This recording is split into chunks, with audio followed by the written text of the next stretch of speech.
नमस्कार, बहुत स्वागत है आप सभी का। आप देख रहे हैं इंडिया डेली। मैं हूं आपके साथ नैना यादव, लेकर हाजिर हूं हमारा खास शो इंडिया बोल रहा है। अब मिडिल ईस्ट में बारूद की गंध पूरी दुनिया का दम घोट रही है। कल रात अमेरिकी सेना ने ईरान के खर्ग द्वीप पर भीषण बमबारी की। 90 से ज्यादा सैन्य ठिकानों को मिट्टी में मिला दिया। राष्ट्रपति डोनाल्ड ट्रंप ने दावा किया है कि ईरान अब हार मान रहा है, लेकिन हकीकत क्या है?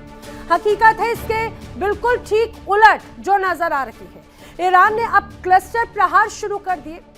इजराइल के तेल अवीव पर क्लस्टर बमों से हमला करके ईरान ने युद्ध को और भी ज्यादा खौफनाक बना दिया। द न्यूयॉर्क टाइम्स की एक रिपोर्ट आई जो बताती है कि ये बम रिहायशी इलाकों में भारी तबाही मचा रहे हैं। इधर खामनेई की नई लीडरशिप ने अमेरिका के सहयोगियों को आटे दाल का भाव बता दिया, ऐसी चेतावनी भी दी। ईरान ने साफ कर दिया है कि अगर उसके तेल इंफ्रास्ट्रक्चर को छुआ भी गया तो वो पूरे क्षेत्र की तेल कंपनियों को राख का ढेर बना देंगे। दूसरी तरफ स्ट्रेट ऑफ हॉर्मुज बंद होने से दुनिया की लाइफलाइन यानी कि ग्लोबल इकोनॉमी को आईसीयू में डाल दिया गया है। बताएंगे आपको इस पूरी खबर की ABCD सारी अपडेट। तो मिडिल ईस्ट में जंग लगातार जारी है और जहां तक नजर जाती है सिर्फ तबाही का मंजर नजर आ रहा है। शीशों की तरह साफ ये तबाही नजर आती है। हजारों मकान, हजारों जानें चली गई और इस जंग में मानवता सूली पर चढ़ी नजर आ रही है। इसी पर दो पंक्तियां हैं कि समा में धुएं का गुबार है, हर तरफ जंग की बयार है। जो कहते थे हम अमन लाएंगे, आज उनके हाथों में सिर्फ तलवार है। एक तरफ ईरान के सर्वोच्च नेता आयतुल्लाह अली खामनेई, उन्होंने ऐसी डेडलाइन दे दी कि दुनिया की लाइफलाइन यानी कि हॉर्मुज स्ट्रेट पर ताला लग गया। मुश्तबा खामनेई आप कमान संभाल रखे हैं। दूसरी तरफ व्हाइट हाउस से डोनाल्ड ट्रंप लगातार गरज रहे हैं कि ईरान हार मान रहा है, लेकिन क्या ये वाकई में सच है या ट्रंप अपने मुंह मियां मिट्ठू बन रहे हैं? अब आपको एक तस्वीर दिखाते हैं, वो तस्वीर जो तेल अवीव से सामने आई। यहाँ पर ईरान के हमले को देखकर दिल दहल रहा है लगातार। तेल अवीव पर ऐसे हमले हो रहे हैं जिनकी भयावहता पहले कभी इस तरह की नजर नहीं आई। पहले जरा तस्वीर देखिए, ये आसमान है तेल अवीव का यानी कि इजराइल का। आसमान पूरी तरह से धमाकों से भरा हुआ है। यहाँ तक कि अरब शक्तियों के साथ में पहले हुए संघर्षों के दौरान भी ऐसे हालात कभी तेल अवीव में नजर नहीं आए। एक साथ सैकड़ों ड्रोन यहाँ पर लगातार गरज रहे हैं। एक साथ सैकड़ों ड्रोन अटैक हुए हैं तेल अवीव में। ऐसा लग रहा है कि मानो तेल अवीव पर बमों की वर्षा हो रही है। आसमान लगातार आग उगल रहा है। देखिए जरा, जहां तक नजर जाएगी आपको सिर्फ तबाही का मंजर नजर आएगा। आसमान पूरी तरह से या तो चिंगारी से भरा हुआ है, या तो आग के गोलों से भरा हुआ है, या धुएं के गुबार से पूरी तरह से भरा हुआ है। वही दुनिया की लाइफलाइन की अगर बात की जाए, दुनिया की लाइफलाइन मानी जाती है हॉर्मुज स्ट्रेट, अब आधिकारिक तौर पर बंद हो चुकी है। ईरान ने साफ कर दिया कि जब तक उस पर हमले नहीं रुकेंगे, दुनिया को तेल की एक बूंद भी यहां से नहीं जाने दी जाएगी। दुनिया के 20% तेल की सप्लाई इसी रास्ते से होती है और इसके बंद होने का मतलब वैश्विक अर्थव्यवस्था का कबाड़ा हो जाना। अमेरिका लाखों उपाय कर रहा है ताकि वो ईरान को कंट्रोल कर सके, लेकिन इसके ठीक उलट ईरान और मजबूती से जवाब दे रहा है। जब ट्रंप से पूछा गया कि ये जो युद्ध है वो कितने समय तक चलेगा, तो डोनाल्ड ट्रंप का जवाब क्या था वो भी जरा सुनिए। I can't tell you that. I mean, I have my own idea, but what good does it do? It'll be as long as it's necessary. They've been decimated. Their country's in bad shape. The whole thing is collapsing. तो आपने सुना Donald Trump को। Donald Trump कह रहे हैं कि भाई ये तो युद्ध अभी चलने वाला है। अमेरिकी राष्ट्रपति डोनाल्ड ट्रंप दावा कर रहे हैं कि अमेरिकी सेना ने ईरान की अर्थव्यवस्था की रीढ़ यानी खर्ग द्वीप पर मौजूद सभी सैन्य ठिकानों को पूरी तरह से नेस्तनाबूद कर दिया। ट्रंप दावे क्या क्या कर रहे हैं आइए वो भी मैं आपको बता देती हूँ। डोनाल्ड ट्रंप लगातार दावे कर रखे हैं कि जो अभी जंग हो रही है उस जंग में ईरान की बुरी तरह से हार हुई है। डोनाल्ड ट्रंप दावा कर रहे हैं कि ईरान अब अमेरिका से शांति चाहता है। ईरान की डील मुझे बिल्कुल मंजूर नहीं है, डोनाल्ड ट्रंप कह रहे हैं। ईरान जंग से अमेरिका पीछे नहीं हटेगा, ये डोनाल्ड ट्रंप ने स्पष्ट किया। जब तक जरूरी तब तक ऑपरेशन चलता रहेगा। अमेरिका, इजराइल के लक्ष्य थोड़े अलग जरूर नजर आ रहे हैं। अब ईरानी नेतृत्व 2 बार खत्म हो चुका है। ईरान में तीसरे नेतृत्व की तलाश लगातार जारी है। खामनेई के बेटे की बात हो रही है और डोनाल्ड ट्रंप कहते हैं कि मुझे नहीं पता कि मुश्तबा खामनेई आखिर कहां है, मुझे नहीं पता कि अभी आखिर ईरान की कमान मुश्तबा खामनेई के हाथों में है या नहीं। अब दावा ऐसा है कि ऑपरेशन एपिक फ्यूरी जिसने ईरान की कमर तोड़ दी। ट्रंप दावा कर रहे हैं कि ईरान हार मान रहा है, ईरान सरेंडर करने के करीब है। लेकिन क्या ये सिर्फ अपने मुंह में या मिट्ठू बनना है? आपको एक और तस्वीर हम दिखाएंगे, वो तस्वीर जो खर्ग द्वीप की है। पहले आप ये तस्वीर देखिए। खर्ग द्वीप क्या है क्या नहीं वो बातें आपको मैं बताऊं, लेकिन फिलहाल ये तस्वीर देखिए। ये खर्ग द्वीप की तस्वीर है। अमेरिकी एयरफोर्स ने जबरदस्त सैन्य कार्रवाई इस खर्ग द्वीप पर की। यहां पर जिस ऑपरेशन को अंजाम दिया उसमें 9 मिसाइलें लॉन्च की गई, अंडरग्राउंड मिसाइल और ड्रोन अटैक किए गए। ड्रोन स्टोरेज कमांड और ये कहा जाए कि कंट्रोल सेंटर पर बेसिकली ये हमले किए गए। एक तरह से इसे पूरी तरह से तबाह कर दिया गया। बताया जा रहा है कि जिस जगह पर ये धमाके हुए वो बहुत इंपॉर्टेंट जगह थी, जिसे पूरी तरह से खत्म कर दिया गया है। ऑपरेशन में बड़े हमले किए हैं। 9 मिसाइल लॉन्चर्स यहां पर जरूर दागे गए थे और इसकी वजह से भारी नुकसान यहां पर हुआ है। अब खर्ग पर हमले को लेकर सोशल मीडिया पर अमेरिका और ईरान के बीच में अलग अलग दावे किए जा रहे हैं। क्या है वो दावे, वो भी आइए जान लीजिए। अब खर्ग पर अमेरिकी हमला हुआ है, ये बड़ा दावा किया जा रहा है। ईरान पर अमेरिका का सबसे बड़ा हमला है। अमेरिका का बताया जा रहा है कि अमेरिकी B-2 बॉम्बर से 15 बम यहां पर गिराए गए। खर्ग में ईरान का डिफेंस पूरी तरह से तबाह हो गया। अमेरिका कह रहा है कि एनर्जी और ऑयल ठिकानों पर हमला नहीं किया है, लेकिन मानवीय वजहों से तेल ठिकानों पर हमला हम नहीं कर रहे हैं। लेकिन दूसरी तरफ क्या इस हमले के बाद में, ईरान पर अमेरिका का सबसे बड़े हमले के बाद में, क्या ईरान लोग विध्वंसक बदला लेंगे? अब अमेरिका के सहयोगी देशों पर क्या हमले और तेज हो जाएंगे? सहयोगी देशों के ऑयल एनर्जी ठिकानों पर क्या हमले करने की बात अब जो कही जा रही है वो तस्वीर नजर आएगी। हमले के 1 घंटे के बाद में खर्ग का डिफेंस सिस्टम एक्टिव हो गया है, ये दावा किया जा रहा है। वहीं एनर्जी और ऑयल ठिकानों को भी अब राख में बदल दिया जाएगा, ये भी दावा है। अमेरिकी हिस्सेदारी वाली तेल कंपनीज पर अब ईरान बड़े हमले करेगा, ये ईरान का कहना है। खर्ग द्वीप ईरान के लिए बहुत अहम है। ट्रंप ने इसे ईरान का क्राउन ज्वेल कहा। ये वो जगह है जहां से ईरान का 90% कच्चा तेल दुनिया भर में सप्लाई होता है। अमेरिकी सेंट्रल कमांड के अनुसार उन्होंने यहां पर 90 से ज्यादा सैन्य लक्ष्यों को एक तरह से निशाना बनाया, जिसमें मिसाइल, बंकर और नेवल माइंस के गोदाम शामिल हैं। अब डोनाल्ड ट्रंप दावा कर रहे हैं कि उन्होंने तेल सुविधाओं को कोई नुकसान नहीं पहुंचाया, लेकिन चेतावनी दी है कि अगर हॉर्मुज स्ट्रेट में जहाजों का रास्ता रोका जाता है तो वो तेल के कुओं को भी राख में तब्दील कर देंगे। अब आइए आपको कुछ तस्वीरें मैं दिखाती हूँ। आसमान से मौत बरस रही है, बमों की बारिश हो रही है, लेकिन ईरान की सड़कों पर सन्नाटा नहीं बल्कि इनकलाब है। मिसाइलों के साए में भी ईरानी आवाम का हौसला अटूट है। ट्रंप और नेतन्याहू की बमबारी भी इस जज्बे को पस्त करने में नाकाम रही है। मौत को आंखों में भरकर जो लोग सड़कों पर उतर आए हैं, आखिर उन्हें कौन डराएगा? पहले आप ये 6 तस्वीरें देखिए। व्हाइट हाउस में डोनाल्ड ट्रंप दावा करते हैं कि ईरान की लीडरशिप खत्म हो गई। वो कहते हैं कि ईरान का कोई भी टॉप लीडर अब जिंदा नहीं बचा, लेकिन जमीनी हकीकत ट्रंप के इन झूठों की धज्जियां किस तरह से उड़ा रही हैं। देखिए तस्वीरों में, देखिए ईरान का असली चेहरा। पहली तस्वीर, ईरान के राष्ट्रपति किस तरह से खुले आसमान के नीचे हैं।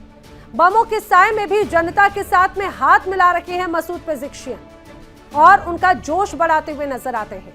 दूसरी तस्वीर विदेश मंत्री अब्बास अराक्ची की, जनता के बीच में खड़े होकर अमेरिका को वो सीधी ललकार दे रखे हैं। ये लीडर छिपकर नहीं बल्कि सीना तान कर खड़े हैं, ये स्पष्ट मैसेज है। अब जो तीसरी तस्वीर, ईरान के चीफ जस्टिस मैदान में उतर आए। चौथी तस्वीर, अली लारिजानी जो कि अपने समर्थकों के बीच में रैलियों में दहाड़ रखे हैं। ये 5वीं तस्वीर है, सामने बम धमाके का धुआं आप आसमान में देखिए। आसमान काला है, लेकिन जैसे ही मिसाइल गिरी वहां पर शोर हुआ, लोगों की चीख का नहीं बल्कि अल्लाह अकबर के नारों का। धमाकों की गूंज को भी एक तरह से नारों ने फीका कर दिया। जो छठवीं तस्वीर आप देख रखे हैं, ये कोई भीड़ की तस्वीर नहीं है, ये ईरान की वो फौलादी दीवार है जिसे ट्रंप कभी तोड़ नहीं पाएंगे। ट्रंप कहते हैं कि ईरान की लीडरशिप खत्म हो गई, तो फिर ये लोग आखिर कौन हैं? इंटेलिजेंस या तो फेल है या फिर झूठ बोला जा रहा है, जो अब पूरी तरह से बेनकाब हो रहा है। ईरान के लीडर बंकरों में नहीं है, बल्कि जनता के बीच में मौत को चुनौती दे रखे हैं। ये लीडरशिप नहीं, ये ईरान का इनकलाबी हौसला है, जिसे तस्वीरें सामने एक तरह से पूरी दुनिया देख रही है। ये 6 तस्वीरें अपने आप में जंग के बीच में ऐसा जोश, ऐसा जज्बा नजर आ रहा है, और ये अपने आप में तस्वीर डोनाल्ड ट्रंप और नेतन्याहू को बड़ा संदेश दे रही है। सब अपनी अपनी जीत के दावे कर रहे हैं, खासतौर से डोनाल्ड ट्रंप, लेकिन क्या ये जीत है या विनाश की शुरुआत है? क्योंकि दूसरी तरफ ईरान के सर्वोच्च नेता खामनेई के तेवर ढीले नहीं पड़े। ट्रंप भले ही अपने मुंह मियां मिट्ठू बन रहे हो और ईरान के सरेंडर का दावा कर रहे हो, लेकिन जमीनी हकीकत कुछ और ही बयां कर रही है। आपको कुछ और तस्वीरें दिखाएंगे किस तरह से फर्स्ट रिस्पॉन्डर्स के अनुसार आज ईरान के क्लस्टर बम मिसाइल हमले में सेंट्रल इजराइल में कम से कम 3 जगहों पर नुकसान हुआ। देखिए तस्वीरें, ये आपको रहवासी इलाका, रिहायशी इलाका नजर आ रहा है। इमारत जल रही है, नीचे गाड़ियों की लंबी कतार है, यानी कि यहाँ पर लोगों की मौजूदगी है, ये स्पष्ट हो जाता है। शोर भी सुनिएगा, यहाँ पर धमाके हुए, और ये धमाके किसी मिसाइल या सिर्फ ड्रोन से नहीं, बल्कि इन क्लस्टर बमों का इस्तेमाल इन धमाकों में किया गया। इजराइल के मध्य हिस्से में बड़े हमले किए गए। फर्स्ट रिस्पॉन्डर्स, उनकी जानकारी, ईरान ने क्लस्टर बम का इस्तेमाल किया और इजराइल को बड़ा नुकसान पहुंचाया। अब ईरान ने क्लस्टर प्रहार की रणनीति अपना ली है। खाड़ी देशों में मौजूद अमेरिकी ठिकानों को या उनके सहयोगियों पर ईरान ने सैकड़ों बैलिस्टिक मिसाइल हमले किए, ड्रोन अटैक किए। कुवैत, यूएई, बहरीन जैसे देशों ने सैकड़ों ईरानी मिसाइलों को इंटरसेप्ट करने का दावा किया है। अब आपको बताते हैं कि आखिर ये क्लस्टर बम क्या है और कैसे इजराइल में ये तबाही मचा सकता है। दरअसल क्लस्टर बम के बारे में कहा जाता है कि ये उस तरह के बम होते हैं जिनके अंदर छोटे छोटे दर्जनों बम एक तरह से मौजूद होते हैं, जो 7000 मीटर की ऊंचाई पर भी एक तरह से हमला करने में सक्षम है। 7000 मीटर की ऊंचाई पर भी बम अलग हो सकते हैं। 8 से 12 किलोमीटर इलाके में ये पूरी तरह से फैल जाते हैं और हर बम में करीब 2.5 किलो विस्फोटक होता है। 2.5 किलो विस्फोटक यानी कि बड़ा विध्वंस। और जैसे ही क्लस्टर बम जमीन पर गिरते हैं, जोरदार धमाका होता है, और धमाका ऐसा कि कई बड़े इलाके को अपनी जद में ले लेते हैं और एक साथ कई बड़े धमाकों को अंजाम देते हैं। क्लस्टर बम के इस्तेमाल पर अंतर्राष्ट्रीय फिलहाल पाबंदी है, लेकिन युद्ध में ये पाबंदियां बहुत पीछे छूट चुकी हैं।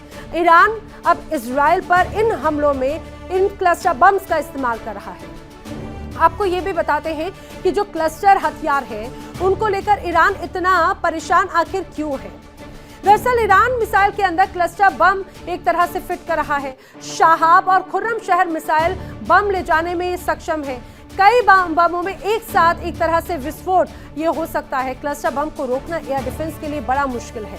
रडार के लिए भी इन बमों को एक साथ ट्रैक करना मुश्किल है। इसीलिए इस वजह से अब इजराइल परेशान है इन क्लस्टर बमों की वजह से। ईरान ने अब क्लस्टर प्रहार शुरू किया, और ये महज हमला नहीं है, बल्कि घर में घुसकर मारने की वो रणनीति है जिसने अमेरिका के सहयोगियों की नींद उड़ा दी। बहरीन, सऊदी अरब, कुवैत और यूएई, इन देशों में मौजूद अमेरिकी सैन्य ठिकानों पर ईरान ने एक साथ कई सैकड़ों ड्रोन, कई मिसाइलें दाग दी हैं। अब आपको ये भी बताते हैं कि ईरान जंग में आखिर डोनाल्ड ट्रंप कैसे फंस गए हैं, ये भी तथ्यों के साथ में, क्योंकि अलग अलग बातें कही जाती है। दरअसल पहला तथ्य यह है कि ईरानी नेतृत्व पर बड़े सवाल खड़े हो रहे हैं। ईरानी नेतृत्व पर हमले का असर नहीं है।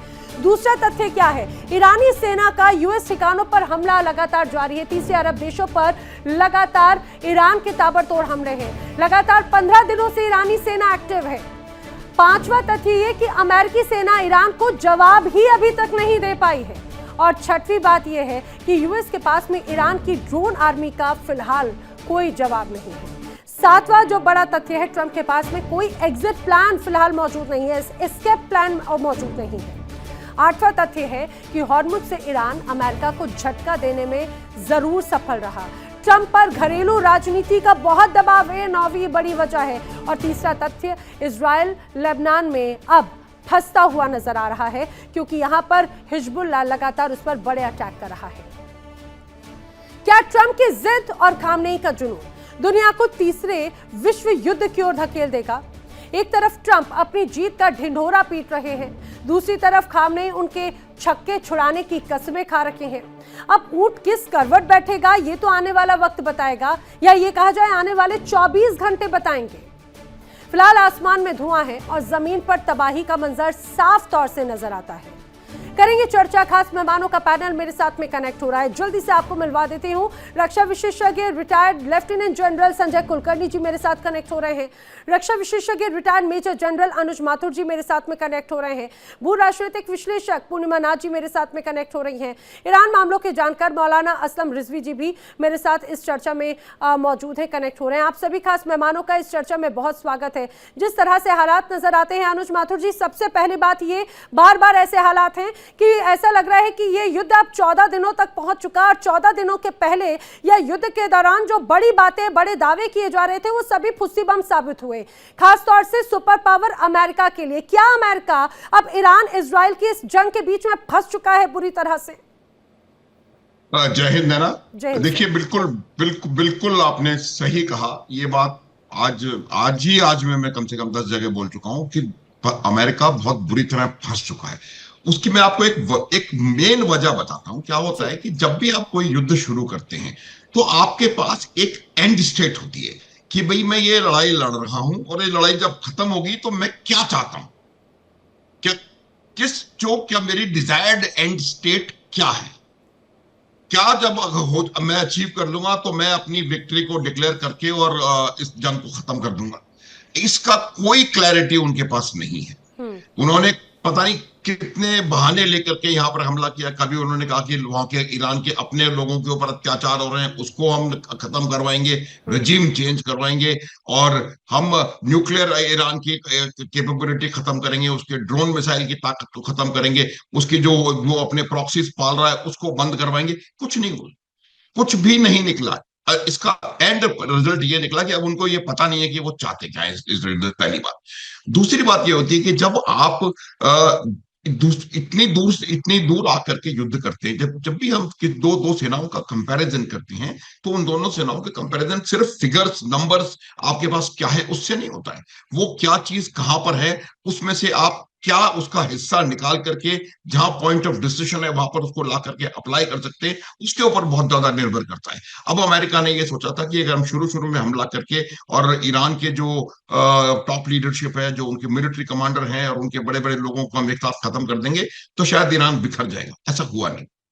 जिस चीज का एस्टिमेशन अमेरिका के सोच विचार में सबसे ज्यादा गलत हुआ वो है ईरान की रेजिलियंस। जो रेजिलियंस ईरान ने दिखाई है, जिस प्रकार से उन्होंने बहुत नुकसान हुआ है उनका, नेवी पे, एयरफोर्स पे, एयर डिफेंस पे, इलेक्ट्रॉनिक वॉरफेयर कैपेबिलिटी पे, हेडक्वार्टर्स के ऊपर, उनकी न्यूक्लियर साइट्स के ऊपर, उनकी मिसाइल ड्रोन बनाने की जगह, भंडारण की जगह, हर जगह नुकसान हुआ है। बावजूद उसके वो लगातार रिटेलिएट कर रहे हैं और लगातार अमेरिका को उसी कॉइन में वापस देने का प्रयास कर रहे हैं। और एक उनके पास बड़ा भारी ब्रह्मास्त्र है, और वो ब्रह्मास्त्र है उन्होंने स्ट्रेट ऑफ हॉर्मुज को बंद कर दिया। हाँ। हम कल एक लाइन और नैना, आइलैंड की हम बात कर रहे थे, वो एक बहुत इंपॉर्टेंट आइलैंड है, आपने बताया। उसके अलावा ये जो मूवमेंट हुआ है यूएसएस त्रिपोली का जापान की तरफ से, और उसमें 2500 यूएस मरीन्स हैं, तो मुझे इस बात का अंदेशा है कि अमेरिका ये संदेश दे रहा है ईरान को कि आज हमने इसके ऊपर हवाई हमले करके, इसको सॉफ्टन करके और इसके ऊपर थोड़ा बैटलफील्ड को शेप किया है, और एक आध दिन में आप शायद वहां पर कोई नेवल मरीन्स का एम्फीबियस ऑपरेशन या एरियल इंसर्शन देखेंगे। ये जो यूएसएस ट्रिपोली है, ये एक एम्फीबियस क्राफ्ट है। तो ऐसा संदेश देने का प्रयास किया है, और संभावना है कि जिन बूट्स ऑफ ग्राउंड का हम इंतजार कर रहे थे, बात कर रहे थे, वो कहीं इन यूएस मरीन के शेप में ये खड़गा आइलैंड सर और लेकिन आप जो बात कह रहे हैं कि जो बूट ऑन ग्राउंड्स वाली बात है, लेकिन अभी कुछ देर पहले ये खबर आई कि डोनाल्ड ट्रंप अब कई देशों से भी एक तरह से अपील कर रहे हैं कि वो भी अपने देशों की सेना को स्ट्रेट ऑफ हॉर्मुज की तरफ भेजें, और वो कह रहे हैं कि भाई स्ट्रेट ऑफ हॉर्मुज को हम आज़ाद करा कर रखेंगे। दूसरी तरफ वो ये कह रहे हैं कि भाई ईरान की तो पूरी सैन्य ताकत को हमने खत्म कर दिया, और वो ये भी कहते हैं कि भाई ईरान कुछ भी कर सकता है। ये तो बड़े कॉन्ट्रोडिक्टरीज हो जाते हैं उनके अलग अलग बयानों के साथ ही। तो है ना, उनको पता है ईरान के पास लगभग 80,000 ड्रोन आज भी मौजूद हैं। इनके पास मिसाइलों का जखीरा आज भी है, और जो 80,000 ड्रोन उनके पास है, उसके अलावा इनकी जो ड्रोन्स को रिप्रोड्यूस करने की जो कैपेबिलिटी है वो भी उनके पास मौजूद है। लेकिन जो मैं बूट्स ऑन ग्राउंड की बात कर रहा था, वो ईरान की मेनलैंड पे भले ही ना हो, लेकिन संभावना इस बात की है, या कम से कम संदेश इस बात का दिया जा रहा है नैना, कि हम बूट्स ऑन ग्राउंड आपके उन आइलैंड्स के ऊपर शायद ला करके रखें जहां से आप स्टेट ऑफ हॉर्मुज को कंट्रोल कर रहे हैं, ताकि स्टेट ऑफ हॉर्मुज का कंट्रोल अपने हाथ में लिया जा सके। होगा या नहीं होगा ये मैं नहीं कह रहा हूं, प्रयास और संदेश ये दोनों हैं। हालांकि अभी तो ऐसा लगता है कि सिर्फ प्रोपोगेंडा और ये एक अलग परसेप्शन की ही लड़ाई ज्यादा चल रही है। मैं यहाँ पर मौलाना जी का रुख करना चाह रही हूँ। यहाँ पर रिजवी साहब जरा इस बात को समझाइए। मौलाना असलम रिजवी, एक तरफ यहाँ पर डोनाल्ड ट्रंप ये दावा कर रहे हैं कि भाई यहाँ पर हमने ईरान को पूरी तरह से नुकसान पहुंचा दिया, हमने उनकी टॉप लीडरशिप को पूरी तरह से खत्म कर दिया। लेकिन अभी हाल ही में एक तस्वीर सामने आई, मैं चाहूंगी वो तस्वीर भी हम अपने दर्शकों को दिखाएं एक साथ, जहां पर चाहे बात वहां के राष्ट्रपति सड़कों पर हैं, अब्बास अराक्ची सड़कों पर हैं, वहां के जो शीर्ष नेतृत्व ये कहा जाए कि वो सड़कों पर है, लोगों के बीच में उत्साह भरते हुए नजर आते हैं। ये वाली तस्वीर चीफ जस्टिस ऑफ ईरान भी यहाँ पर सड़कों पर है। ये एक बड़ा उत्साह क्या दर्शाया जा रहा है? ये इजराइल ईरान की लड़ाई के बीच में क्या ये इजराइल के खिलाफ आवाज है, या ये बता रहे हैं कि भाई हम भले ही जैसा भी रिजीम रहा हो, लेकिन अभी भी हम खामनेई के साथ में खड़े हुए हैं? नैना जी नमस्कार। हमारे पैनल में मौजूद जो हमारे रिस्पेक्टेबल हमारे बड़े भाई हैं, उन सबको मैं सलाम करता हूं जी। और ये जो आपने वीडियोस दिखाए हैं, इस वीडियो ने अमेरिका की नींद छीन ली है। क्यों? इसलिए कि इस वक्त दो असलहों की लड़ाई हो रही है। एक असलहा वो है जो अमेरिका के पास है, जो हम सब जानते हैं कि अमेरिका के पास B-52 तक है, और एक असलहा वो है जो ईरान के पास है। ईरान भी अपने असलहे से लड़ रहा है, और वो असलहा जो है वो जज्बा है, वो जोश है, वो जोश ईमानी है। आपने बहुत ही खूबसूरत बात कही इंट्रो में, शुरू में, कि एक तरफ इजराइल या अमेरिका की तरफ से बमबारी हो रही है और ईरानी वहाँ से भाग भी नहीं रहे हैं। बहुत प्यारी बात आपने कही नैना जी। और वाकई ये वो वीडियो है कि जिससे हमको ये समझ में आ रहा है, अगर ये बात मैं आपसे कहता तो शायद, या किसी से भी कहता कि ईरानी मिसाइल गिर रही है और वहीं खड़े रहते हैं, तो कोई मानता नहीं। बल्कि बड़ी अच्छी बात इस वीडियो में हमने ये देखी कि जिस तरफ बमबारी हो रही है, वो ईरान की जनता जो तकरीबन लाखों में है, वो मैदान फिरदौसी यानी फिरदौसी स्क्वायर के ऊपर, मैं लेकिन वहां पर रिजवी बहुत जी, गया घर हूं, के मैंने अंदर देखा भले है। यहाँ पर ये मैसेज देने की कोशिश की जा रही है, लेकिन इर्द गिर्द तो दुश्मनों का एक बड़ा घेरा ईरान ने क्रिएट कर लिया है ना। अब भले ही ईरान की तरफ से ये कहा जा रहा है कि मुस्लिम देश इस जंग में ईरान के साथ में एकजुट होकर खड़े हों, लेकिन जब घर में आप एकजुटता दिखा रहे हैं, लेकिन उसके बाद में पूरी तरह से चारों तरफ दुश्मनों से घिरे हुए हैं, कब तक संभलेंगे? ईरान, मैडम, ईरान 47 ईयर से 47 साल से दुश्मनों के इर्द गिर्द घिरा हुआ एक अकेला मुल्क है। ये कोई आज की बात नहीं है। ये जितने भी आप मुल्कों का नाम ले रही हैं, ये मुस्लिम मुल्क नहीं है। इनकी जनता मुसलमान है, लेकिन खुद ये लोग अमेरिका के पिट्ठू हैं, और जो डोनाल्ड ट्रंप कहते हैं वो उसी पर अमल करते हैं। तो इनको मुसलमान प्लीज ना कहिए, ये मुसलमान नहीं है। बल्कि जितने मुसलमान हैं, हमारे सुन्नी भाई भी, मेरी उनसे बात हो रही है। अभी कल मैं एक बहुत बड़े प्रोग्राम में गया था, तो वहां पर भी हमारे सुन्नी भाइयों ने कहा कि ये मुसलमानों के लिए दाग है, कलंक है, और बहुत बड़ा धब्बा है। वहां के लोग ईरान के साथ हैं, लेकिन जो गवर्नमेंट है, जो सरकार है, वो बहुत ज्यादा नौकर है। जब तक अमेरिका का साथ है, ये इनकी हुकूमत बाकी है। लेकिन जिस दिन अमेरिका इनको छोड़ के चला जाएगा, वहाँ के मुल्कों में जबरदस्त क्रांति आएगी, और इन बादशाहों को के जो नौकर बने हुए हैं, इनको अमेरिका भागना पड़ेगा। इसलिए नैना जी, मैं हमेशा आपके साथ मेरे बहुत से प्रोग्राम हुए, मैंने हमेशा एक बात कही कि ये जंग अभी आगे चलेगी और इसमें ईरान जीतेगा नहीं। मैंने ये भी कहा जी। कि ईरान, लेकिन ईरान हार भी नहीं सकता है। क्यों? इसलिए कि हार वहां पे होती है कि जहां पे डर हो, जहां पे खौफ हो। ये वो कौम है, ये गैरतमंद कौम है। यहाँ पर शहादत को बहुत ही इज्जत दी जाती है। यहाँ पर लोग माए, मैंने एक वीडियो देखा था, उसमें इसी कल के एक प्रोग्राम में एक माँ अपने बेटे की एक फोटो लेकर आई थी और कह रही थी कि मुझे अल्लाह ने एक ही बेटा दिया, वो काम आ गया, काश और मेरे बेटे होते तो मैं उसको इस अपने मुल्क के लिए कुर्बान कर देती। तो बिल्कुल। ईरानी लोग मैडम जज्बे से लड़ रहे हैं और इसी बुनियाद पे अमेरिका इतना पावरफुल है, इतनी ताकत है उसके पास, हर तरह के असलहे हैं, लेकिन वो जैसा कि आपने भी कहा कि बड़ी प्यारी बात कही कि वो फंस गया है ईरान से युद्ध करके, ईरान से जंग करके। अब वो उसके पास कोई एग्जिट प्लान नहीं है, लेकिन वो प्लान बना रहा है। ईरान उसके प्लान को नाकाम कर रहा है। ठीक बहुत है। से मुल्कों से जी। अमेरिका ने राब्ता कायम किया है और उन मुल्कों के नाम भी अब सामने आ गए हैं, लेकिन ईरान फिलहाल अड़ा हुआ है कि ठीक है। अब अगर सीज फायर होगी तो हमारे हिसाब से होगी। सीज फायर अगर करेंगे तो हम अपने शर्त पे करेंगे। लेकिन ये अमेरिका ये देखिए, ये बात आपने बड़ी खूब कही कि भले ही ईरान और इजराइल के बीच की इस जंग में अमेरिका सबसे बड़ा उनके सामने है, और ये बात है कि जी। फिलहाल आपने कहा कि इजराइल जीतेगा नहीं जंग, ये सब जानते हैं, लेकिन हारने वाला भी नहीं है। लेकिन मैं यहाँ पर संजय कुलकर्णी जी का रुख करना चाह रही हूँ। संजय कुलकर्णी जी, 14 दिन हो चुके हैं इस युद्ध को लेकर। हालांकि कहा जाए कि शुरुआती तैयारियां जो होती हैं किसी भी युद्ध के लिए, ये कहा जाए कि खासतौर से ईरान जैसे किसी मुल्क के लिए जो जिसकी मिसाइली पावर उसकी सबसे ज्यादा मजबूती है, ड्रोन की पावर उसकी सबसे ज्यादा मजबूती है, 14 से 20 दिन तक युद्ध में डटे रहना बड़ी बात है। लेकिन क्या उसके आगे भी ये इसी रूप में ही डटे रहने वाला है, खासतौर से युद्ध में ईरान की जो तटस्थता फिलहाल नजर आती है? दूसरी तरफ यहाँ पर अभी जो मौलाना साहब रिजवी जी ने बात कही है, उन्होंने कहा है कि ईरान जीतने वाला नहीं है लेकिन हारने वाला भी नहीं है इस युद्ध में। तो फिर इस युद्ध में कौन जीतेगा? क्या कोई हारेगा भी? बहुत बहुत धन्यवाद नैना जी और सारे मेरे फेलो पैनलिस्ट को भी नमस्कार। सवाल ये है कि जरूर जैसे उन्होंने कहा मौलाना जी ने, ईरान हारेगा नहीं, ईरान जीतेगा नहीं।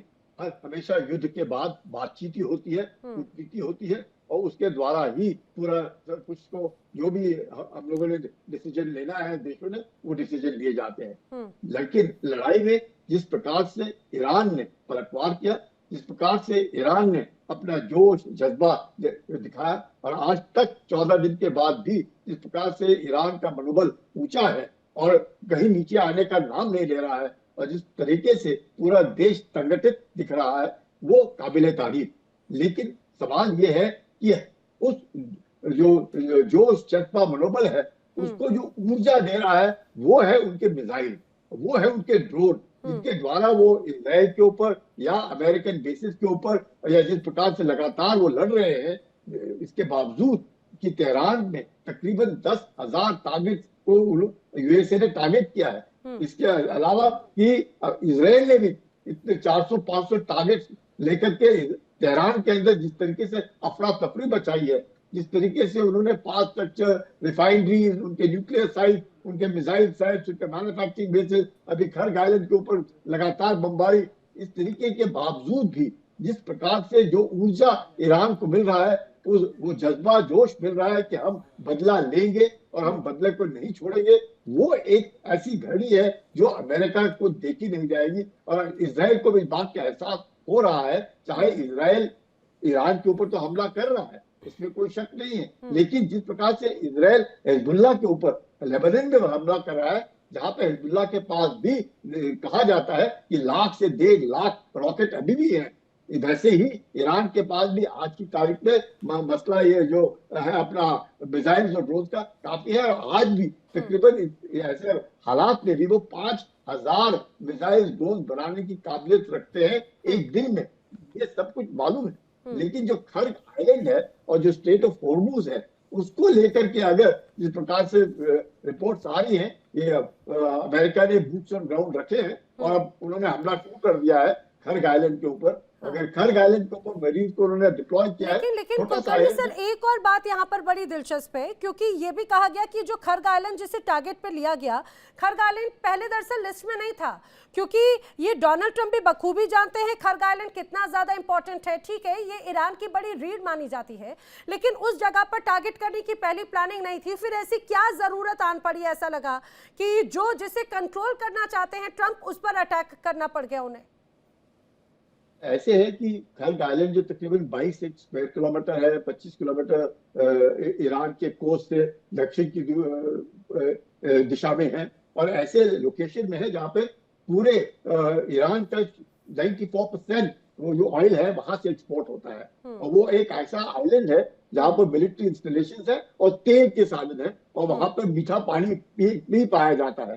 तो ऐसे हालात में जो खर्ग आइलैंड है उसको यकीनन अगर स्ट्रेट ऑफ हॉर्मूज के ऊपर, जिस प्रकार से यूएस सेंट्रल कमांड का एक पहला मकसद है इस स्ट्रेट ऑफ हॉर्मूज को खुला रखना, वो स्ट्रेट ऑफ हॉर्मूज हम देख रहे हैं कि 15 दिन में जिस प्रकार से ईरान ने उसको एक तरीके से चेतावनी दी, और उस चेतावनी के कारण पूरे विश्व भर में तकरीबन जो टैंकर्स हैं वो वहीं के वहीं धरे खड़े रह गए और वहां से तेल ले जाता। और खर्ग आइलैंड जो है, जहां पे जो कैपेसिटी है ईरान की, वहां पे 30 मिलियन बैरल्स ऑफ ऑयल का तेल वहां पे रहता है रिफाइन, वहां पे 30 मिलियन बैरल। आप समझ सकते हैं कि स्ट्रेट ऑफ हॉर्मूज से एक दिन में सिर्फ 20 मिलियन बैरल तेल निकलता है, और पूरे विश्व भर में 100 मिलियन बैरल पर डे इस्तेमाल होता है। तो अगर 30 मिलियन बैरल का तेल वहां खर्ग आइलैंड में है जो सिर्फ 22 स्क्वायर किलोमीटर का एरिया है, तो अब अमेरिका सोचता है कि अगर उसको हम पकड़ लेते हैं और स्ट्रेट ऑफ हॉर्मूज को अगर अगले एक हफ्ते के अंदर खुला रखते हैं किसी भी तरीके से और जबरदस्ती, तो ईरान के ऊपर दबाव आएगा। अब ईरान, सवाल ये है कि ईरान पे दबाव ना आए, इसलिए ईरान ने यूएसए के जो बेसिस है, और जिस प्रकार से आप बार बार कह रही है कि कुवैत हुआ, बहरीन हुआ, कतर हुआ, सऊदी अरेबिया हुआ, इनके ऊपर जो हमले चल रहे हैं, उन हमलों के द्वारा मुझे लगता है, मेरा ऐसा मानना है कि चाहे कुछ भी हो, ईरान को शायद इसके बाद तकलीफ होगी, क्योंकि जैसे खुद मौलाना जी कह रहे हैं कि वो मुसलमान नहीं है, वो गद्दार है, क्योंकि उन्होंने मुसलमान कौम के साथ गद्दारी की है। वो उनका मानना है, तो उनका मानना तो वो नहीं होएगा। वो यही कहेंगे कि हम उनकी हमेशा अरबी और फारसियों के बीच के जो दूरी है, चाहे वो शिया सुन्नी की हो, अरबी और फारसी की हो, वो दूरी नहीं है। और वो दूरी को अगर, मुझे लगता है लड़ाई की शुरुआत में वो दोनों कथित थे, मतलब दोनों मिल करके उनको सबको लगता था कि अमेरिका को वो एक तरीके से सबक सिखाएंगे, लेकिन इसके बाद जिस प्रकार से ईरान ने उनके ऊपर हमला किया, शायद ईरान को ये महंगा पड़ सकता है, ऐसे मेरे को ऐसे लगता है। इसमें कोई पता नहीं आगे क्या होगा, लेकिन ये शायद ईरान को सोचना पड़ेगा कि क्या इस तरह की कार्रवाई जो ईरान ने की वो ठीक थी या गलत थी। ईरान बिल्कुल बैकफुट पर है, लेकिन ईरान का हौसला, मनोबल इतना ऊंचा है कि शायद ही देश सारे विश्व में उनको देखते होंगे कि ये कैसा देश है कि इतना सब कुछ टूटने के बाद, बिखरने के बाद भी जो इकट्ठे हैं, इस प्रकार से उनकी लीडरशिप है। देखिए सर, ये भी तो फिलहाल ये है कि यहाँ पर तो ईरान में तो एक तरफा ये कहा जाए एकजुटता नजर आती है, लेकिन अमेरिका में डोनाल्ड ट्रंप घिरते हुए नजर आ रहे हैं, और यही लगता है कि ईरान से लेकर अमेरिका तक घिर रहे हैं। पूर्णिमा नाथ जी, एक तरफ महंगाई की बात लगातार है, दूसरी तरफ हाल ही में कई ऐसी रिपोर्ट सामने आई थी, उसमें ये बड़े दावे किए गए कि हमले को लेकर डोनाल्ड ट्रंप ने कुछ कंपनीज को भी बड़ा फायदा पहुंचाया। खैर, इससे इतर मुझे जरा ये बताइएगा, क्या वहां पर भी यही हलचल है, वहां पर भी ऐसे महसूस हो रहा है कि अब इस पूरे युद्ध से एस्केप प्लान या एग्जिट प्लान डोनाल्ड ट्रंप बना नहीं पा रहे हैं? Thank you so much for having me. नमस्ते, जय हिंद। नैना जी, डोनाल्ड ट्रंप के लिए इंटरनली, डोमेस्टिकली बहुत पॉलिटिकल प्रॉब्लम है। ये वॉर हमने नहीं चाहा था, specially for the fact that Donald Trump अपने आप को एक पीस प्रेसिडेंट के हिसाब से प्रोजेक्ट किया है, और नो वॉर, नो मोर वॉर एक स्लोगन लगाया था कॉन्स्टेंटली, कंसिस्टेंटली। आज वहां पे जाके उन्होंने वो रिवर्स किया अपने स्टैंड्स। आई अंडरस्टैंड, अगर कोई भी लीडर को अगर कोई स्टैंड्स चेंज करना होता है, जो आपने कैंपेन किया है, हालात के हिसाब से आप कर सकते हो, लेकिन यहाँ पे बहुत कुछ हुआ है जो is very dangerous for even for our country also. उन्होंने ना अपने आप हमें बताया है इसके बारे में, ना लोगों को कॉन्फिडेंस में लिया है, ना लोगों को बताया कि उनका क्या प्लान है। कॉन्स्टेंटली कंसिस्टेंटली कॉन्फ्लिक्टिंग मैसेजेस आपको सुनाई दिया होगा जब से ये युद्ध शुरू हुआ। उससे पहले युद्ध शुरू होने से 4 दिन पहले हमारे यहाँ पे सोटू हुआ था, स्टेट ऑफ द यूनियन, तब भी उन्होंने लोगों को ये नहीं बताया कि there could be an event that changes his stance. The reason he has done that constantly at that time also, he was deceiving us, and that's exactly what majority of the people are not able to tolerate. The other thing is, यहाँ पे Iran was not the instigator, and हमारे जैसे लोग जो सेन लोग हैं वो बोल रहे हैं कि ईरान को हम खुद बोलते हैं कि इनकी जो मुल्ला रिजीम है, उनकी जो हिजाबी रिजीम है, आई डोंट कंडोन, मैं उनको सपोर्ट नहीं कर रही हूँ, मैं उनका जो with in the country human rights abuse है उसके बारे में मैं लगातार बात कर चुकी हूँ, लेकिन at the same time I also condemn Donald Trump's attack and invasion of Iran. Iran is a sovereign country. अगर आपके पास आज 195 कंट्रीज है और डिक्लेयर्ड कंट्रीज है, और countries actually have a right to defend themselves, so Iran का भी है। अगर इसराइल का डिफेंस के लिए मैं सपोर्ट कर सकती हूँ, ईरान को क्यों नहीं सपोर्ट कर सकती हूँ? आज अगर आप ये आइडिया से आप बोलेंगे कि Iran is the terrorist regime, उसको खत्म करना चाहिए, तो पिछले ऑलमोस्ट 80 साल से Pakistan has been the thorn behind Indians back. तो इंडिया जाके बम क्यों नहीं किया? सॉवरेंटी बोल के कुछ है, यूएन बोल के कुछ है, और इंटरनेशनल लॉ बोल के कुछ है। आप उल्लंघन, लॉ के ऊपर लॉ उल्लंघन कर रहे हो। ऊपर से हमारे defence so called war department has been also violating the law, and पूर्णिमा जी, आज आपने क्योंकि लॉ रिपोर्ट की बात की, तो आज एक रिपोर्ट भी सामने आई थी जिसमें यूनिसेफ की एक रिपोर्ट, जिसमें ये कहा कि खासतौर से इजराइल और अमेरिका, खासतौर से उसमें ऑल्दो इजराइल का जिक्र था कि लेबनान में जो बड़े हमले किए, मासूम बच्चियों की जान गई, मासूम बच्चों की जान गई, 700 से ज्यादा बेकसूरों की जान गई है। तो ये इंटरनेशनल लॉ आखिर क्या इजराइल और अमेरिका के लिए कोई मायने नहीं रखते हैं क्या, या खुद से ऊपर समझने लगे हैं? मैडम नहीं रखते हैं। कोई रेजोल्यूशन आया यूएन से अमेरिका के अगेंस्ट? कोई रेजोल्यूशन आया? मैंने तो देखा अभी ईरान के अगेंस्ट रेजोल्यूशन आते हुए देखा।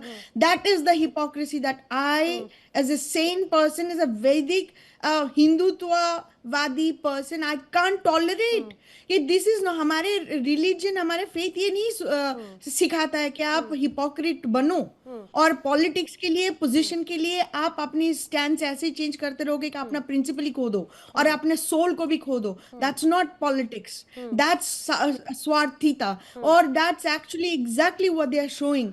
अगर आप बोल नहीं सकते हो इसके बारे में, एक और बात बच्चे बताइए, क्योंकि डोनाल्ड ट्रंप जो, हालांकि वो तो कहते हैं कि भाई वो वन सिंगल हैंडेडली सारी सिचुएशंस को हैंडल कर सकते हैं, या अमेरिका सिंगल हैंडेडली सबको सिचुएशन को हैंडल कर सकता है, तो ऐसी क्या जरूरत आन पड़ी? क्या वो कह रहे हैं कि भाई जिन जिन देशों के जहाजों को स्ट्रेट ऑफ हॉर्मुज में असर पड़ा है, या जिन जिन देशों पर पाबंदियां लगी या जो प्रभावित हैं, वो अपनी अपनी सेना भेज दे स्ट्रेट ऑफ हॉर्मुज?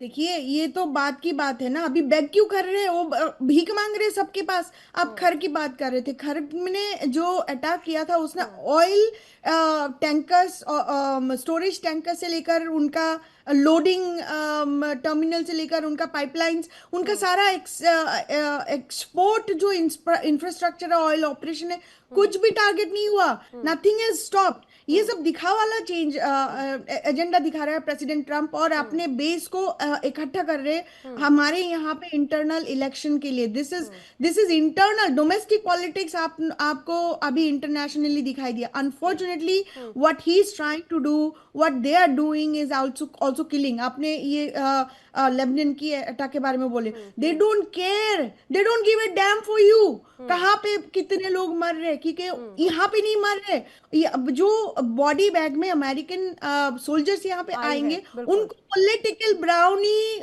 हिसाब से वो यूज करके अपना पॉलिटिक्स आगे खींचते। This is the politics of America. Unfortunately सारे जो वॉर उन्होंने खींच के रखे हैं सब आउटसाइड ऑफ अमेरिकन बॉर्डर है। So they don't care, not a single white Christian American would ever ask a question कि ये जो वॉर आप बीबीसी के स्क्रीन में देखते रहते हो दिन रात 24 घंटा, उनके ऊपर क्या बीत रहा है जो कॉन्स्टेंटली बॉम्ब गिरा रहे हैं प्रेसिडेंट ट्रम्प। अब बातचीत के बारे में जो सर थोड़ी देर पहले बोलते थे, मैं पूछती हूँ ये एडवाइस किसके लिए? ईरान के लिए। ईरान तो बातचीत के टेबल में बैठा हुआ था। अमेरिका को दो ये भाषण, अगर आपको ये इतना पसंद है बातचीत, डिप्लोमेसी और डायलॉग। भाई ये भाषण देख के सुनते सुनते मेरा भी कान खराब हो गया। अब ये डिप्लोमेसी की बात सुनते सुनते अभी तो आपने कल एक मेगाफोन दे दिया एक रेसिस्ट बिगॉट को इंडिया में। क्यों? लॉरेल उमर को क्यों बुलाया गया है? सबसे बड़ा माइक क्यों दिया गया है? क्यों? She was not just anti Hindu phobic person, she was anti Indian person also. उनका विरोध भी जमकर हो रहा है हिंदुस्तान में, इसमें कोई शक नहीं, क्योंकि उनके जिस तरह से बयान हमेशा से सामने आए हैं, उसको उनके इस विजिट को लेकर भी बयान है। लेकिन मैं यहाँ पर माथुर सर, यहाँ पर एक बात देखिए, ये बात तो पूर्णिमा जी ने बड़ी खास कही है कि किसी को कोई फर्क नहीं पड़ रहा।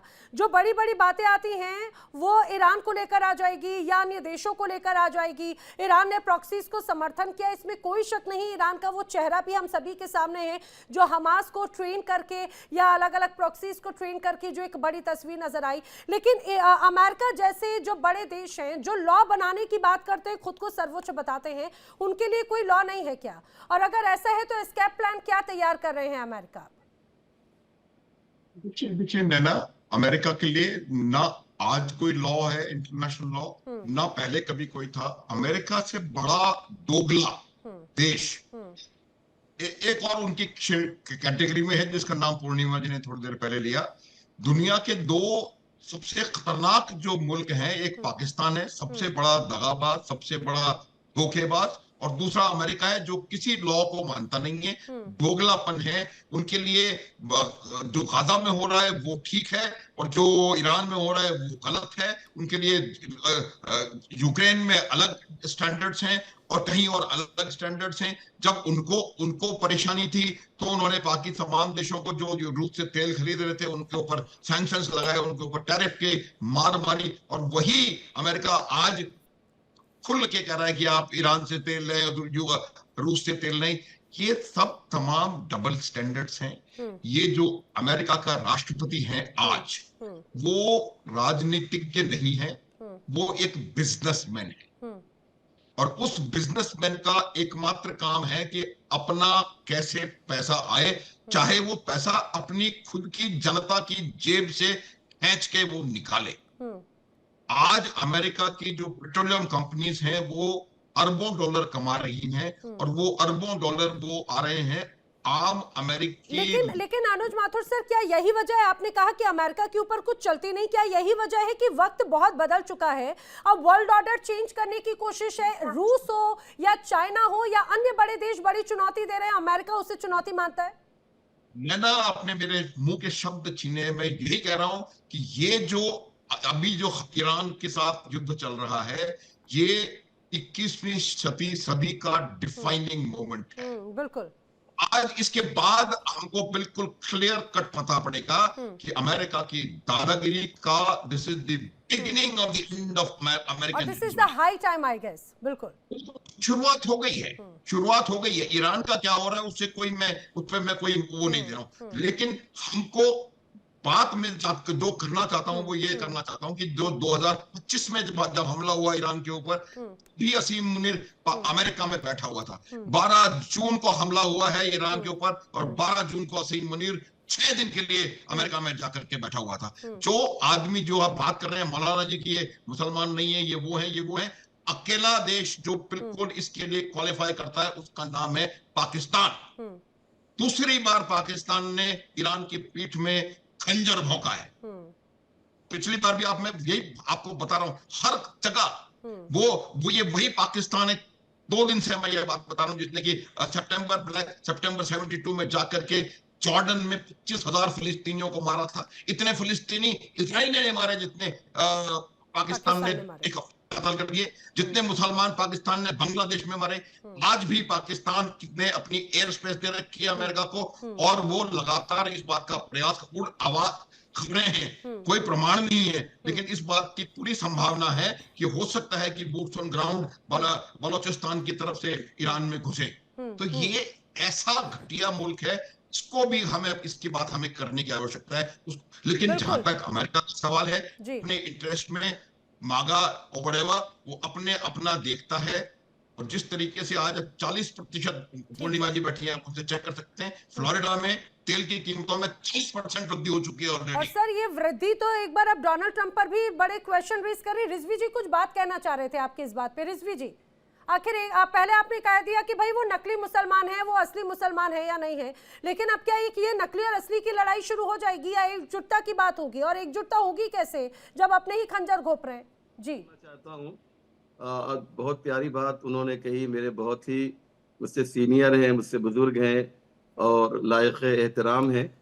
बहुत अच्छी बात उन्होंने कही कि इस वक्त जो आतंकवाद पूरी दुनिया में फैल रहा है, या जो कुछ भी जंगें हो रही हैं, उसके लिए दो मुल्क जिम्मेदार है। पहले नंबर पे पाकिस्तान है, जो एक तरह से यूं कहा जाए कि सेंटर है इसका, और दूसरे नंबर पे अमेरिका है कि जो इसको बढ़ावा दे रहा है पाकिस्तान के जरिए से, यानी पाकिस्तान को यूज कर रहा है।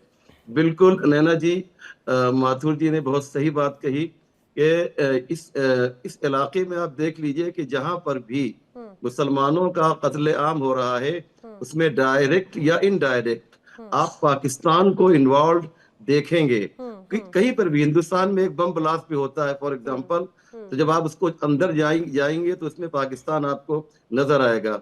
माथुर जी से मैं मुत्तफिक हूँ, इत्तेफाक करता हूँ कि पाकिस्तान की जो गवर्नमेंट है वो बिल्कुल मुसलमान गवर्नमेंट नहीं है, और हम भी एक मुसलमान हैं, हम एक शिया हैं, और लेकिन एक धार्मिक। वही तो शिया और सुन्नियों की लड़ाई भी उस रूप में तो नजर आ ही रही है ना लगातार। पाकिस्तान में भी वही मारे जा रहे हैं। मैं आपको बताऊं कि पाकिस्तान को इस वक्त मुसलमान भी, पाकिस्तान की जो सरकार है उसको मुसलमान भी दुनिया के मुसलमान नहीं मानते हैं, क्योंकि तो वो कुलकर्णी जी, तो क्या ये बात जो यहाँ पर रिजवी जी कह रहे हैं, ये तो एक अलग गेम हो गया। ये ऐसा लगता है कि भाई मुस्लिमों को तोड़ो, और वहां के जो समृद्ध ये संपदा मिडिल ईस्ट हो या फिर एशिया का अगर बात की जाए खासतौर से पाकिस्तान की, उस पर कब्जा करो। ये तो एक अलग तरह की रणनीति थी। क्या इसे भाप नहीं पाए, डिकोड नहीं कर पाए क्या? Naina ji, on lighter side, Yasser Arafat कहते थे कि शुक्र है कि इजराइल है, इजराइल नहीं होता तो मुसलमान को ही मारता। तो अभी जो मौलाना जी कह रहे हैं, उससे मुझे लगता है जिस प्रकार से वो कह रहे हैं कि शिया और सुन्नी के बीच में जिस प्रकार से जो लड़ाई चलती रहती है, लेकिन ये जो माथुर साहब कह रहे थे, ये जनरल जियाउल हक थे, जब वो ब्रिगेडियर थे जॉर्डन में, उन्होंने 30,000 फलस्तीनियों को मारा। और जो उस वक्त जो क्राउन प्रिंस थी, जो प्रिंस थे जॉर्डन के, उनकी जो रानी थी वो सुहरावादी के परिवार की थी, जिसने मिल करके जियाउल हक को तो पाकिस्तान का राष्ट्रपति बनाया बाद में। तो ये तो चलता है, वो तो चलो उनकी घर की बात है, लेकिन सवाल ये है, इसमें कोई शक नहीं कि आज की तारीख में शिया और सुन्नी को लेकर के और इसके नेतृत्व को लेकर के ऑटोमन एम्पायर की गिरने के बाद जिस प्रकार से तुर्की अलग हो गया और सऊदी अरेबिया ने उसका नेतृत्व लेने की कोशिश की, और अब ईरान एक पुरानी सभ्यता होने के नाते बार बार ईरान को लगता था कि इसका नेतृत्व ईरान के पास होना चाहिए, और ईरानी बाकी 3200 साल पुरानी सभ्यता है। अरबी तो अभी नए हैं, ये तो सिर्फ 7वीं 8वीं शताब्दी में मैं कहूंगा कि ऊंट से बढ़ करके और पिछले 50-75 साल में गाड़ी में बैठना सीखे हैं, तो ये बात मानते हैं। लेकिन इस तरह की जो भेदभाव, इस तरह की जो भावना रहेगी, मकसद क्या है? मकसद है विश्व में शांति लाना, शांति बहाल करना। अगर शिया और सुन्नी ही लड़ते रहेंगे तो इसका फायदा जरूर है कि अमेरिका उठाने की कोशिश करेगा, यहूदी उठाने की कोशिश करेंगे, और पाकिस्तान जो विश्व में आतंक का सौदागर है वो तो बनता रहेगा। उन्हीं के जो अपने डिफेंस मिनिस्टर है वो क्या कहते हैं कि अमेरिका ने हमें टॉयलेट पेपर बना करके रखा, 3 दशक से लगातार टॉयलेट पेपर बनाए। तो अगर मुसलमान ही है, और वो खुद ही कहते हैं, उन्हीं के डिफेंस मिनिस्टर कह रहे हैं कि अमेरिका ने, सर यही तो बात है कि जो बार बार ये कहा जा रहा है कि भाई टॉयलेट पेपर हो या फिर जिस रूप में इस्तेमाल किया गया हो। अब ईरान कह रहे हैं कि सभी मुस्लिम देशों को एक साथ आना होगा, एकजुट होना होगा। क्या ये हाई टाइम है वर्ल्ड ऑर्डर चेंज होने का, एकजुटता दिखाने का, और ईरान जो दादागिरी कर रहा है उसको अमेरिका जो दादागिरी कर रहा है उसको कंट्रोल करने का। 14 दिन की जंग, फिलहाल किसी को कुछ मिला नहीं है, पाया है तो सिर्फ और सिर्फ नुकसान। ये कहां तक जाएगी देखने वाली बात है। आप सभी मेरे साथ इस चर्चा में शामिल हुए, आप सभी का बहुत बहुत शुक्रिया। रुक रहे एक ब्रेक के लिए। इंडिया डेली अब आपके स्मार्ट टीवी पर भी मौजूद है। देखिए इंडिया डेली 24/7 अब आपके स्मार्ट टीवी पर। इंडिया डेली मौजूद है सभी डिजिटल प्लेटफॉर्म पर लाइव और लगातार। इंडिया डेली 24/7 हर दिन राष्ट्र को समर्पित।